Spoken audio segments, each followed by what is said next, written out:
Pushing past the odds, the story of Michelle Niebauer. While most people are afraid to join the Army, Michelle Niebauer wasn't. To be in the Army, you need to have the grit and the perseverance to get through everyday training. Most people don't want to do the hard work and put all those hours in, but Michelle Niebauer did exactly that. She put in her blood, sweat, and tears into training in the military and always pushed herself until the end when she was discharged from her military service. Niebauer was born on December 28, 1978, in Colorado Springs, Colorado, to Cynthia and Timothy Patches. Cynthia worked in housekeeping and Timothy was in the military. After retiring from the military, he went to work in Lowe's and Heckinger's. Both are now fully retired. She has an older sister, Amy Leonard. Amy didn't serve in the military, but went on to college and got her bachelor's in nursing. Niebauer attended and graduated from Eastern Lebanon County High School. Prior to entering the military, Niebauer worked at Hardee's in Myerstown and did odd jobs in college. She also worked at Lancaster General in the laboratory.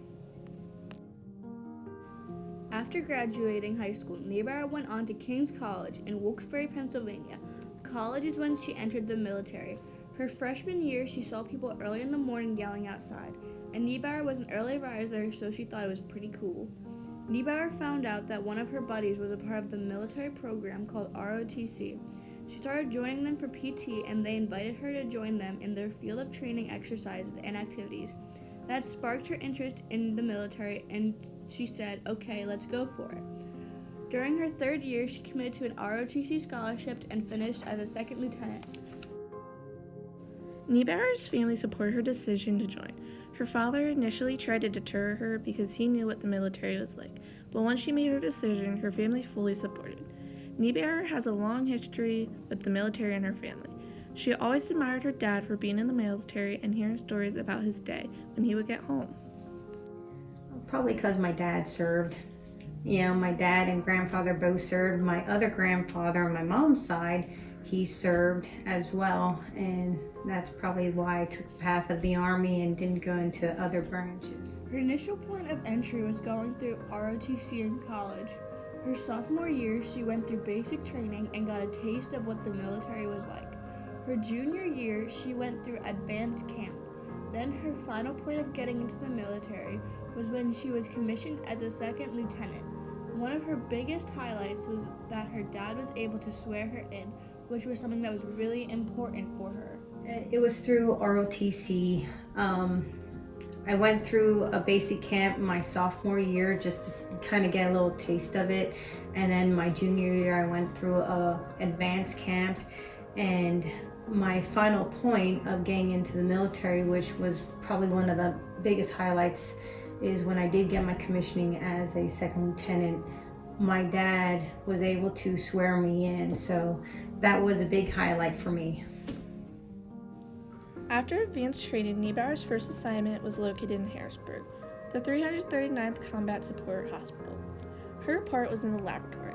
That was what she specialized in and what her degree was in. If they weren't active as a combat support hospital, then she would help with logistics and training activities. She coordinated different exercises for her unit, like going to the rifle range, going to Pittsburgh for vehicle training, and helping organize mission trips. She started the military being a second lieutenant. After several years, she met the requirements needed to get promoted to a captain. Being a captain, she wasn't at the bottom of the ranks anymore and wasn't getting all the unpleasant jobs that you end up with getting when you're a second lieutenant. Being a captain was like being in the middle of the road. You weren't at the bottom of the ranks anymore, so they didn't give you kind of the crappy jobs that you got, because being a second lieutenant was similar like a private in the military. That's the lower enlisted ranks, that they give you all the jobs that they don't want to do. And when they say, crap falls down, it falls down to you. So you get the luckiest jobs that nobody wants. Training with equipment for Niebauer was easy when it came to guns because she grew up hunting. But when it came to vehicles,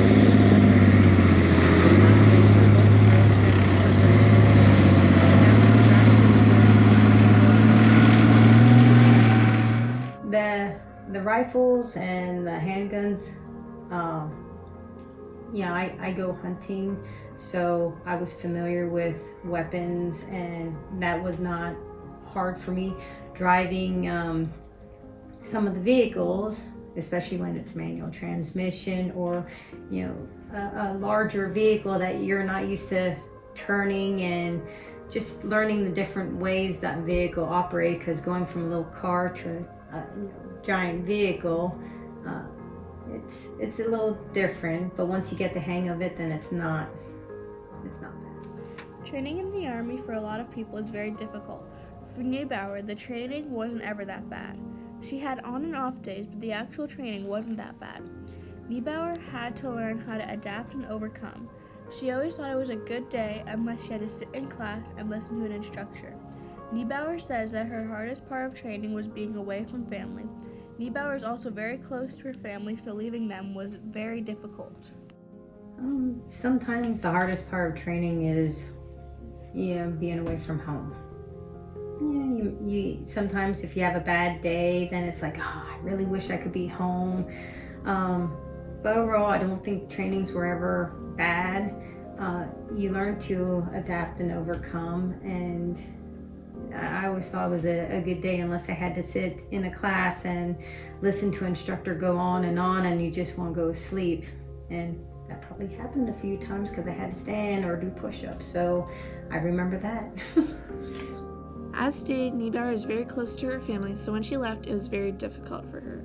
Niebauer always made sure when she was deployed to stay in touch with her family.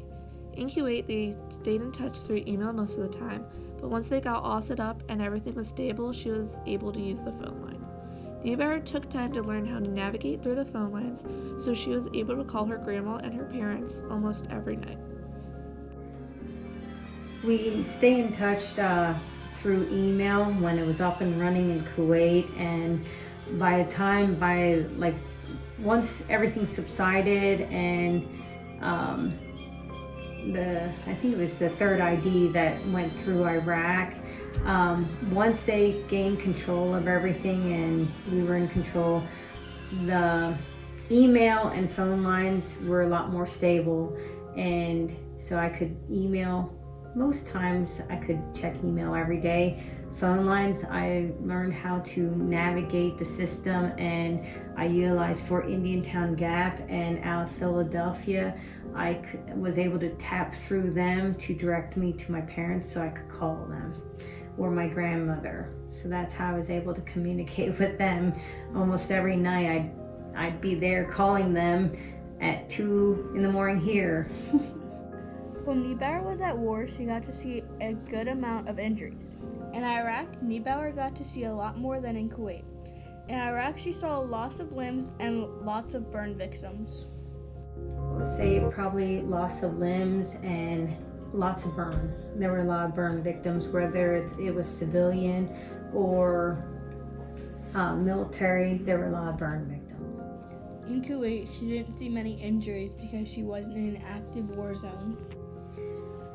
In Kuwait, we didn't really see many injuries because I don't want to say it wasn't a combat zone, because it was still a combat zone, but it wasn't an active war zone. Only in the beginning when you heard scud alerts coming in, we didn't have any injuries unless somebody was speeding and rolled a vehicle. That was probably the worst extent of any injuries people had. Niebauer was a part of Operation Enduring Freedom, Iraqi Freedom. Operation Enduring Freedom, Iraqi Freedom was when Niebauer went in to liberate Iraq from Saddam Hussein's powers. After this experience, Niebauer claims that it was an enlightening experience and woke her up to reality on how the world truly is and what war is like. Niebauer also was a part of Beyond the Horizon. Niebauer helped with planning phases of it, so she helped coordinate the different trips going out there. The Army worked with the Air Force and the Marines, and they were helping to rebuild churches and schools in the Hirundas. With all of the hard work that paid off, Niebauer and her husband made the decision to resign her commission to get out of the military. When they made the decision, they were in Fort Sill, Oklahoma, and had 2 very young kids. After Niebauer was discharged from the military, they continued to live in Oklahoma until her husband got out also. Once they both were out, they made the decision to move back to Pennsylvania, where her family lives. And looking back at the time Niebauer served, something she enjoyed was traveling. But not just the traveling part of it, getting to see different places with different cultures. She not only traveled to Kuwait and Iraq, but to Poland and Hungary. History was another favorite thing for her. When going to Iraq, which has a lot of history, Niebauer got to learn a lot. She got to meet a lot of amazing people too. While she was in Iraq, 2 of her cousins were over there at the same time. Niebauer asked if she could go onto a ship to go over and surprise her cousin. Traveling. I love to travel, and just not just only Kuwait and Iraq, but going over Poland and Hungary and meeting all the different people, learning different cultures. I do enjoy that. I love history, so especially being over in Iraq, you learned a lot of history. Another thing, while I was overseas, I had 2 cousins over there at the same time, and my cousin Greg, he was on the Kearsarge outside of the Kuwait Naval Base, and I ran. One of the Navy officers was at Camp Arifjan and told me, I asked him, how do you get on that ship? My cousin's on there. He told me how. When I told you, you find a way. I found a way, got permission, and I went on the ship and met him. He was shocked. He's like, ooh, who's coming to see me? They're like, an officer is coming to see you. No. She said, she's your cousin. And he goes, how'd you do it? If you don't try, you don't ask. Always remember, if you want to do something, the worst they can do is say no, right? But if you don't ask, how will you know, right? My other cousin was stationed up at Baghdad with the fire department out there, so I got to see him as well. Michelle Niebauer pushed past the odds of not making it through military training. She had everything a military soldier needs, such grit and perseverance to push past every goal made and create new ones. Niebauer showed people kindness and strength. She ended her service with some medals, including Armed Force Reserve Medal with M. Device Army Medal, National Defense Service Medal, Overseas Service Bar, Army Commendation Medal, and Army Service Ribbon.